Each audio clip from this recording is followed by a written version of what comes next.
Neil, if you had another 100 years, you'd probably take it and you would just keep being exponential Neil for the next 100 years.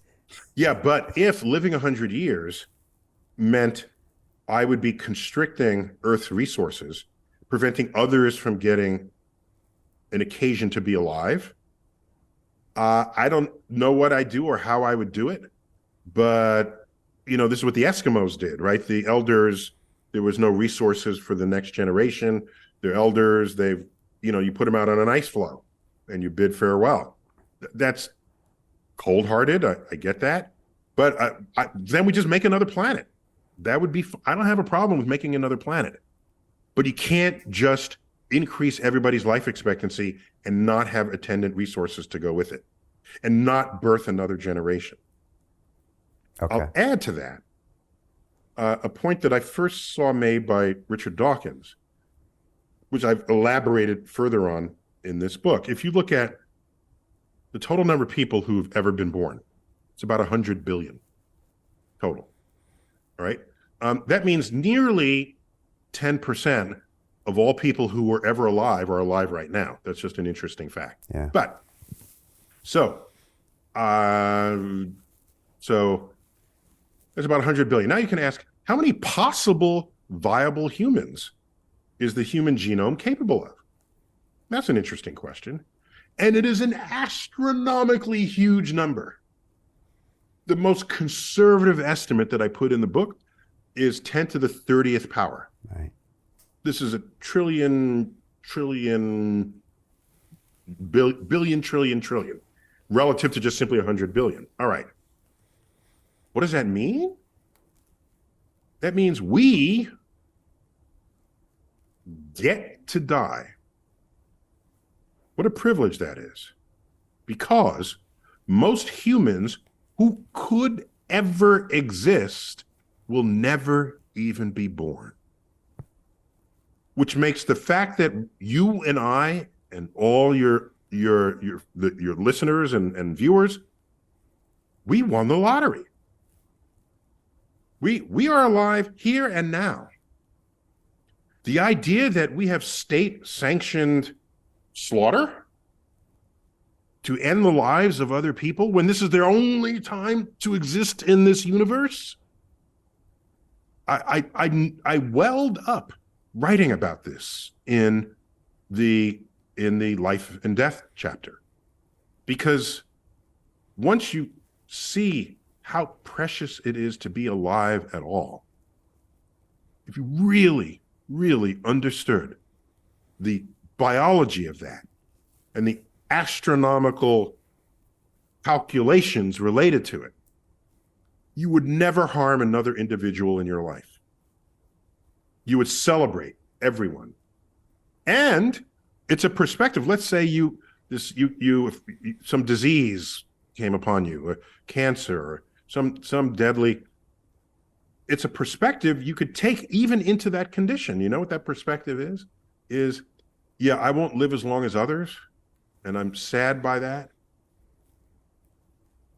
But the greatest triumph here is that I've lived at all. Because it's better to have lived than to have never even have been conceived, I think.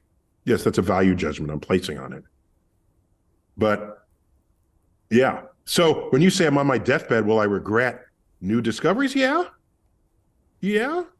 I would, but I'll understand. I celebrated discoveries in my own life. So I have something to show for the times that I was alive, and I'm very proud of that. Would Horace Mann say you completed your mission yet? Perhaps, but I'm not done. Okay, we know that. Let me ask you a question about science, Neil.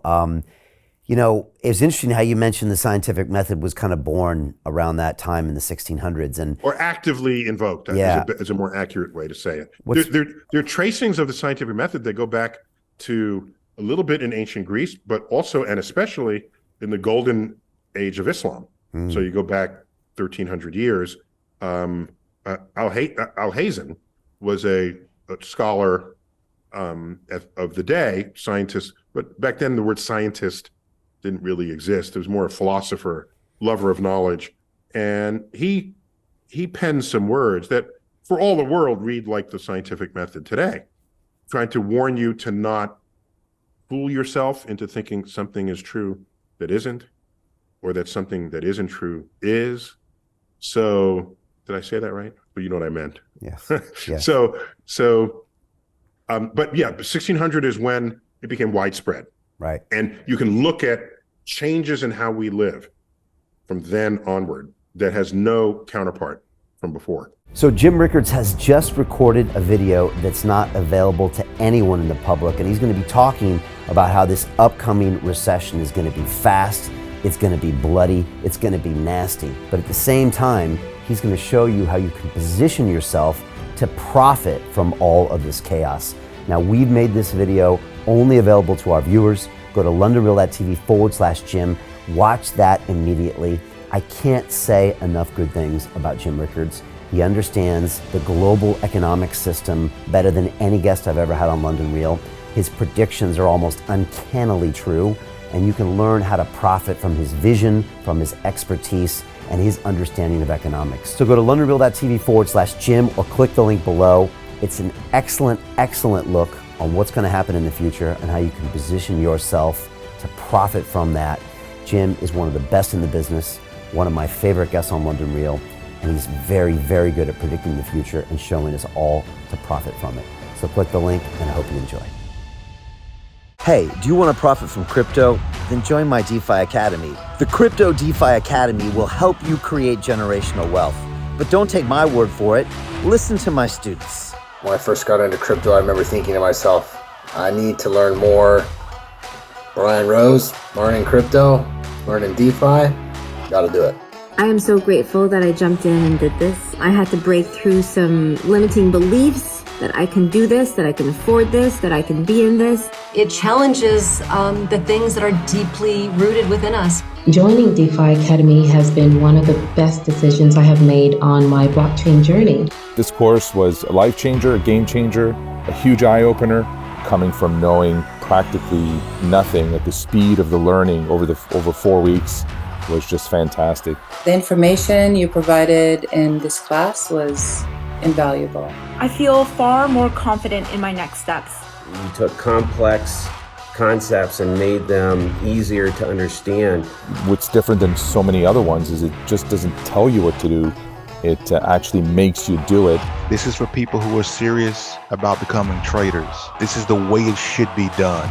I realized from this learning experience again that it is not about what you learn, but about who you learn it from. The energy was insane. I've never experienced such incredible energy on a live call. Brian Rose, you are a legend, my friend. It's the only thing in the market where you can get all information and learn everything what you need to know. Everything is so clear and so well done, and I'm just forever grateful for this program. It made me feel so much more confident about crypto than I did before. I did not anticipate how passionate I was going to become about it. It's also been like a big learning experience for me, not just in the crypto space, but just in overall balance of life. What I've learned is, how to take ownership, of my life in a way that I really hadn't before.